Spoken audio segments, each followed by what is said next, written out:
Gennady Golovkin versus James Toney. That's a great fight. Wow. That would have been a fantastic fight to watch. Do you know, Toney is so tough, and his defensive skills were so good. And when he could make 160 and still perform, I'd have to pick him. I think, obviously, Golovkin's power is phenomenal, and the way he can manoeuvre you into positions, but Toney's ring craft and his defence and the way he used to slot the shots in between, I think it'd be a great fight. You know, the styles will blend really well, but I'd have to go with Toney. Julio Cesar Chavez versus Roberto Duran. Well, again, that'd be a great fight. You're picking some styles here. I'd have to say, depending on which Duran turned up, you know, so I think Duran on his game, you know, fully motivated, like he was in the first Leonard fight, then I'd go Duran. But God, that's such a tough one to pick. Chavez is a legend, but I'd go with Duran. Deontay Wilder versus David Tua. I think Tua's, even though he's got a phenomenal chin, he was too easy to hit for Wilder, and you know, Wilder's got freakish power. I'd have to go with Wilder. Ricky Hatton versus Buddy McGirt. I'm going with Ricky all the way. I think, but you know, Buddy again, slick style, great counter puncher. But I think Ricky's pressure style and his work rate would have won that with body punching. George Foreman versus Lennox Lewis. I'm going to go Lewis. I think he'd keep it long, won't get involved because of Foreman's power, and he'd boss it behind the jab. Marcos Maidana versus Zab Judah.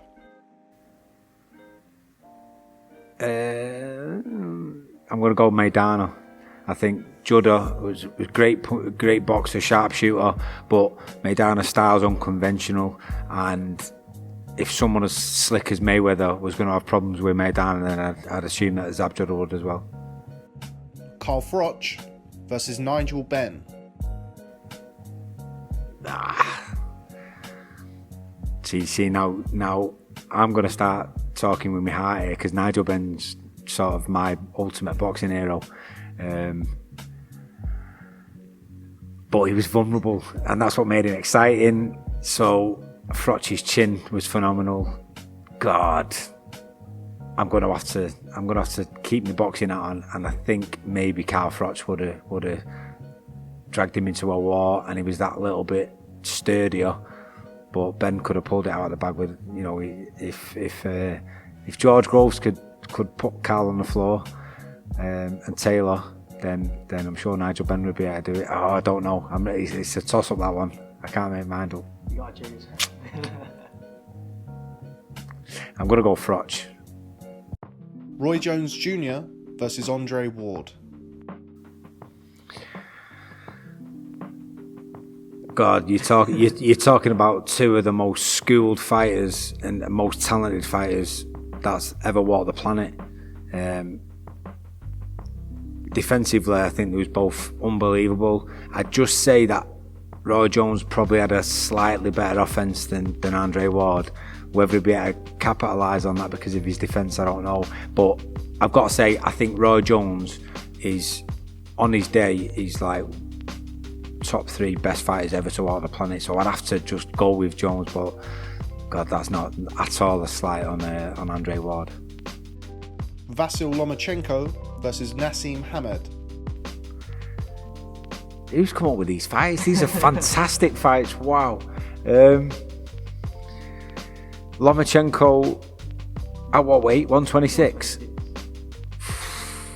See, I've always said it. I think Lomachenko's virtually unbeatable at 126, and the only way he will lose is as he goes through the weights and natural size takes over. But you're talking about one of the biggest punchers, if not the biggest puncher ever, to walk the planet at 126. So,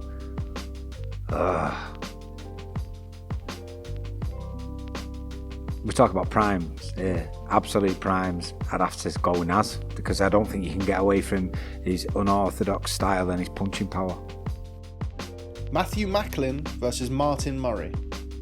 Oh, God. I'm not answering that one. I'm not answering that one. If Martin's defence was so tight, and I'm sure Oliver would have come up with a game plan like he did for me as well. So I'd have to slightly go with Martin Murray, but God, that fight should have happened. I've got to say, that fight should have definitely happened, and they did try and make it. And they was actually trying to make it while I was helping Matt out training as well, which would have been so awkward. But Martin was a big middleweight as well. Probably just sided with Martin, but not with any confidence.